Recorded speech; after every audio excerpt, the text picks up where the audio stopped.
two more coaching vacancies were filled in the last little bit, as the Vegas Raiders have their new guy, and the Dallas Cowboys have their new guy, who's kind of one of their old guys. God, they suck. Anyway, let's dive in, shall we? Let's begin with the Vegas Raiders. The Raiders needed a guy like this. And again, I will cop to it being a biased Raider fan here. This is not the hire I was expecting. It wasn't even at the top of my wish list, but when it came down, it made complete sense in my mind. The Raiders have a long way to go before they are going to be competitive. They also have a few teams in their division who are very good. You know, the Kansas City Chiefs, one win away from history thing that's happening over there. You also have the Denver Broncos, who I will begrudgingly admit are pretty good, with Sean Payton at the helm and Bo Nix running things as their quarterback. And then you have the Herbert-Harbaugh tandem out in Los Angeles. So the Raiders going with Antonio Pierce and Aiden O'Connell last year felt a little bit like you were just like bringing an eraser to a gunfight. Like that there wasn't a whole lot that you were going to do in that particular situation. So now at least you have Pete Carroll, who, yes, old, but also experienced with a very good pedigree. And it's different than retreads in the past because the Raiders have done this before, right? Like they have gone... They've tried everything. That this team hasn't been successful in coming up on 30 years, right? Like, it's been a long time since this team was good. I guess coming up on 30 years is a bit of a stretch, but closer to 30 years than 10. Anyway, they have tried everything, right? They've tried hotshot young coach. They have tried gritty defensive whatever. They have also tried experienced coach, right? Like they've done John Gruden twice and Art Shell twice and those sorts of, they've tried to bring those sorts in. But I do think Pete Carroll is a little bit different. Different than Art Shell because Art had just been not in the league for a really long time, really, or in that sort of a spot. And the Gruden one, Pete Carroll doesn't suck as a person that we know of. So it feels different than that one as well. And we also have a proof of concept, fairly recency, that Pete Carroll can still help put together a pretty good franchise and can still get the most out of his guys. Like he is at the helm for, and I'm not saying he is like an offensive guru or anything like that, but he is at the helm when Geno Smith kind of has his little resurgence 1.0. He has a good bounce back season here this year. And they had a bit of a fall off post kind of Legion of Boom, but they started to put together a pretty good defense before Pete Carroll and his exit coming into this season. And I think you could start to see the fruits of those labors starting to pay off a little bit. So this isn't a guy who is coming in with this great resume that wasn't good within the last decade. This guy has been pretty successful fairly recently. And for the Raiders, the reason I think this job is really enticing for him and why I think it is a pretty enticing hire from Vegas is that this is a team that needs to start from the bottom up, basically. They have, I like to say they have two good players. There are a few more than that, but it's not many more. Like this is basically starting from scratch with an organization. And Pete Carroll is a phenomenal team builder. He is a phenomenal culture setter, and he is an excellent recruit. So this is a guy, or recruiter, I should say. This is a guy who I think kind of checks a lot of the boxes that you are looking with the Raiders. That this is like, they are not in a spot where, yeah, you know, if we can just bottom out for a couple of years, get a few young picks and whatever, let's go. Like they are like 4 pieces away from being 2 pieces away. That they need a lot of help, but they also just need to have some success and have a little bit of winning going on with that team. And so I do think that this is a guy who can really bring a winning culture to the Raiders that they just haven't had in the last 25 to 30 years. So I think this is an absolute home run hire for Las Vegas. I think that they absolutely nailed this particular one. And again, like I said before, that they have brought in different guys in the past who have like very have been successful, but it was a long time ago. And again, I just think that his recent success with Seattle in turning that organization around is going to help things out. And I say turn the organization around. Like they had been to a Super Bowl with Matt Hasselbeck and Sean Alexander and all of those things, but him getting there really did kind of turn up the volume on everything in Seattle, and it took them from good to great. The Raiders have a ways to go to even get to good, but I just, and like you look at the introductory press conference and he's there and he's just him. And then Marshawn Lynch is in the background yelling Raiders and all of that. Like you can tell that his players loved him. And he is looking to kind of bring that kind of passion back to the Raiders. So I think this is great. I think this is exactly what Vegas needed to do with this particular hire. In terms of the other big one over the weekend, I'm stumped. And look, Cowboys fans are generally a vocal bunch, so y'all can let me know if I'm out to lunch on this one. I don't get this at all.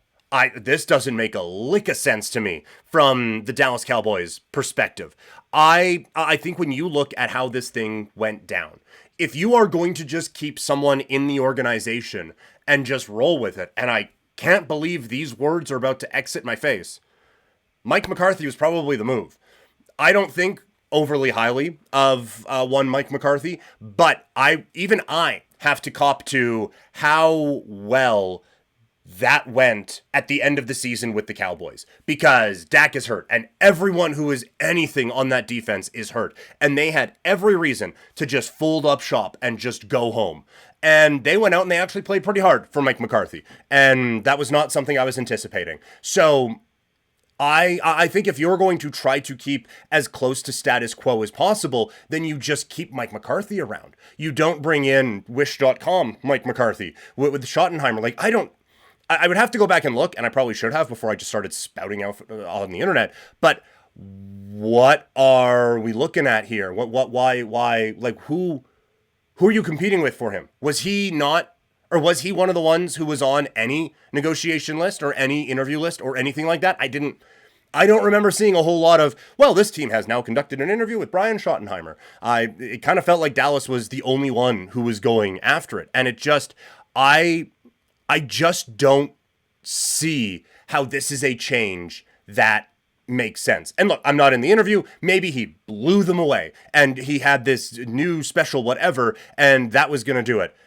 I would doubt it, but maybe that is the way that it went. But the Cowboys just don't do anything that you should to win football games. And it's not even just it's this big-brained whatever. It's just they find out what is average and they just spam that button. You know, like you look at all the motivational TikToks and Instagram posts and YouTube videos and stuff like that, and it's, you know what? Great things only happen outside of your comfort zone. Jerry Jones hasn't seen one of those videos, because that guy has a recliner with a beverage holders and a button that will just put food into his mouth in the comfort zone. He is not renting in the comfort zone. He has bought land. He is a landlord in the comfort zone. He doesn't do anything outside of his comfort zone at all. So and then you see forever, it doesn't work. Like they have good seasons and then it flames out in the playoffs, and they'll have bad seasons but not bad enough so that they don't get those high level draft picks and everything like that. Like they are not built to have a big grand season, but they're not built to bottom out either, and they're barely built to make the playoffs, and they're certainly not built to win in the playoffs. It's just such a wild way to go about running one of the most valuable franchises in the world of sports today. I don't understand how you can just watch what is happening out on the field all the time and go, you know what? No problems here. Not changing a thing. Nope. Not gonna do it. Not one thing about how we do things needs to change at all. How does this team ever expect to win if you're just keeping the same thing going over and over and over again?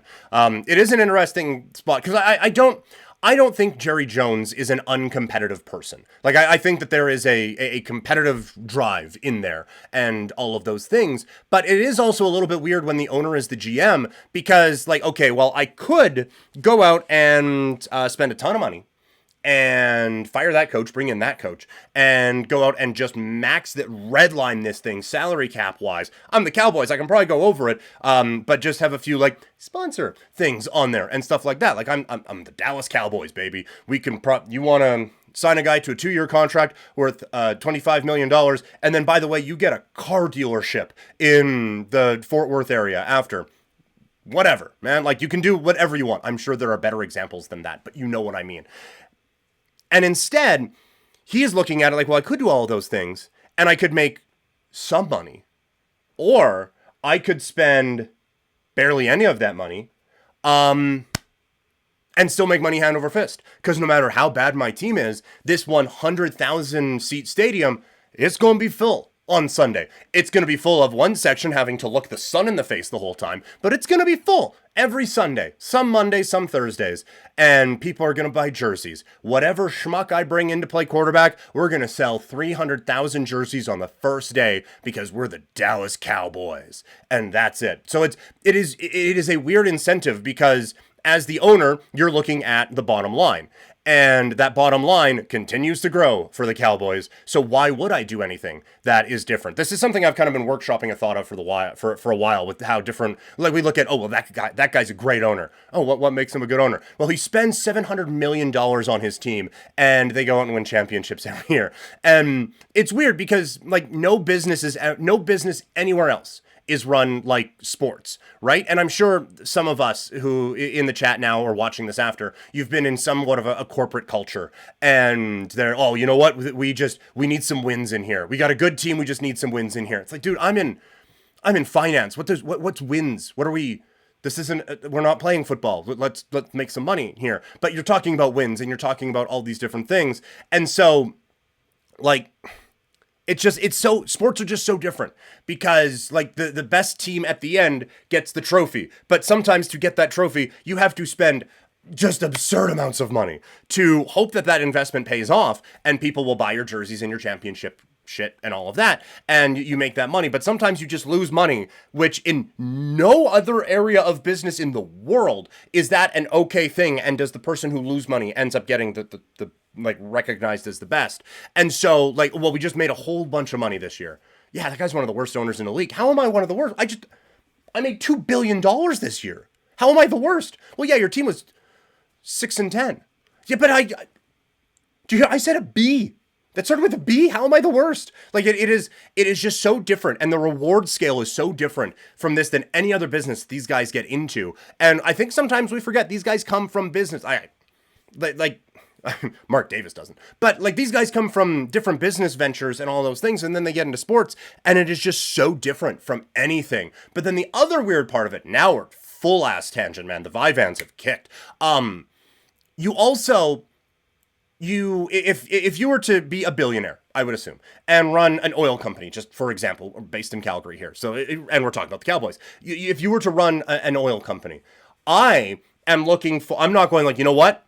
This guy knows how to run an oil company. No, I am looking to try to find the best people in the world who know how to run the biggest oil companies in the world, and I'm hiring them. But then they get into sports, and instead of, well, I haven't skated since 1964, but I'm a hockey expert now, so I'm going to make all the decisions. I don't know if Jerry Jones has had to do a blitz pickup in his life, but he is out there making personnel decisions because it's sports, man. I watch sports all the time. I know what to do. And I do the same thing on the video games and all that stuff all the time. But you just, in no other form of business, do you just assume, well, it's just this. I know everything about this, so I'm just going to do it. No, you would hire the best people for the job and you would do things practically, but sports are just run so differently. And nowhere is that more obvious than whatever the fuck the Dallas Cowboys are doing right now. Toxic in the chat. Jerry Jones is almost too competitive that his ego gets in the way. LOL.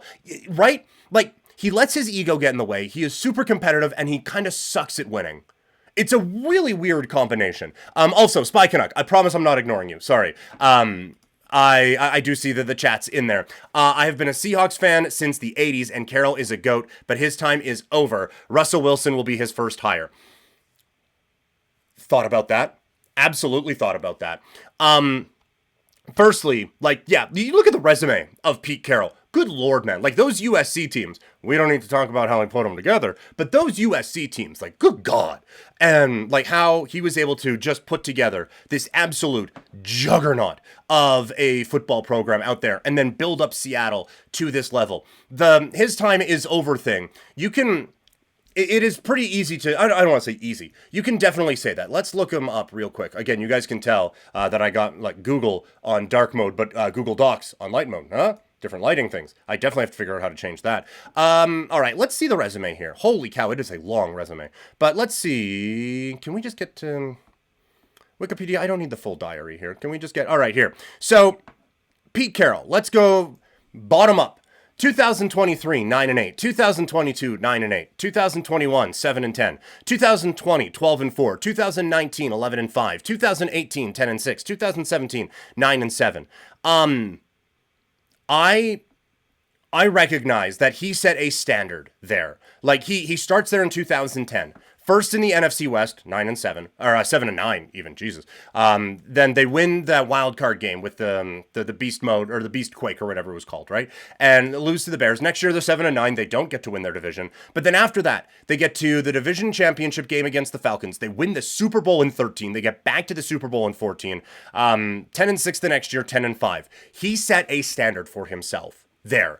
And they did an excellent job with it. Maybe run the ball in the Super Bowl, but regardless, did an amazing job of building that up. But that is a really difficult hill to climb. And so after 17, when they missed the playoffs, 2018, they go 10-6, but they lose in the wild card game. And then in 2019, they go 11-5, but they lose in the divisional round. And then in 2020, they go 12-4, but they lose in the wild card game to the LA Rams. And so then they miss the playoffs, make the playoffs again in 22, and lose the wild card game to the San Francisco 49ers, and then they go 9-8. So he is not clearing the standard that he set for himself there. And I want to make this abundantly clear. I would take that in a heartbeat. Do you have any idea how, like, for that stretch, Pete Carroll went 137-89 with one tie. 137-89-1 in his time with the Seattle Seahawks from 2010 to 2023. I'm going to spare you guys doing the math for what the Raiders did during that time, but it would probably be pretty quick to figure that out. I will deal with he can't get past the divisional round hump when we get to that one. Get me to 7 before we get to that. Get me, like, I will, sure, if I pray for the days where 9-8 is disappointing and it is 9-9, it doesn't have it anymore. Are you kidding me? I would take that in a heartbeat. Time isn't on his side to turn the Raiders around. That, fair. Can't argue with that one. Father Time is undefeated, and, you know, all of those sorts of things. And the dude is a 73-year-old human being in one of the hardest professions in the world. It's a young 73, though, right? Like, he still seems spry. Like, I'm not anticipating he's going to be the coach for the next decade. But does he have 5 good years in him? I would think so. So, look, I'm not saying the next time the Raiders are hoisting the Lombardi Trophy that Pete Carroll is going to be the one doing that. But I do think the next time the Raiders are in the playoffs, he'll be the one doing that. Which, by the way, they've only done once since they got shit kicked in the Super Bowl 20 years ago. So, again, it's different standards for different teams. This, I don't think, would be a phenomenal hire for, actually, I think he'd be a pretty good hire for a lot of teams. But, like, if you were a team that is just like, okay, we are one step away and we just need a bit of a different thing. Like, I don't know if he's that guy. But if you're looking to change the dynamic of a franchise around, I think this is a guy that you try to bring in and try to do that. I think that this is a guy that you look at, like, where the Raiders are at right now. And I cannot stress how barren it feels as a Raider fan in this particular moment where there's just, there is not a whole lot to hang your hat on. He can come in, build a culture there, create a winning attitude. And so again, like, I don't think the next time the Raiders are hoisting the Lombardi Trophy that Pete Carroll is going to be their coach. But I do think that the next time the Raiders are hoisting the Lombardi Trophy, it will be because Pete Carroll was their coach at one different time, if that makes sense. The time isn't on his side, like we said. All joking aside, I wish him well, because I've always been a fan. How could you not be, right? Like, I get, if you're a 49ers fan, probably not a big Pete Carroll dude. If you're, I mean, they didn't have much for rivals when they were at I was going to say UCLA. they probably don't hate Pete Carroll that much. They were losing by 80. They had bigger problems to worry about. But if you're an Oregon Ducks fan, you're probably not a huge Pete Carroll guy, or Ohio State, probably not a huge Pete Carroll guy. But if you're just a neutral observer of teams that he has coached, how do you not love that dude? He just brings that attitude on the sideline. So I think it's a great hire for the Vegas Raiders, even if it maybe not necessarily one that fits with a lot of time frames with that team, but I think that he can kind of turn some things around with Vegas. So that is the breakdown of the coaching changes in the NFL. Coming up in a little bit here on the stream, and coming up tomorrow for podcast listeners, we are going to be looking at the NFL offseason preview for the two teams that were eliminated on Championship Sunday.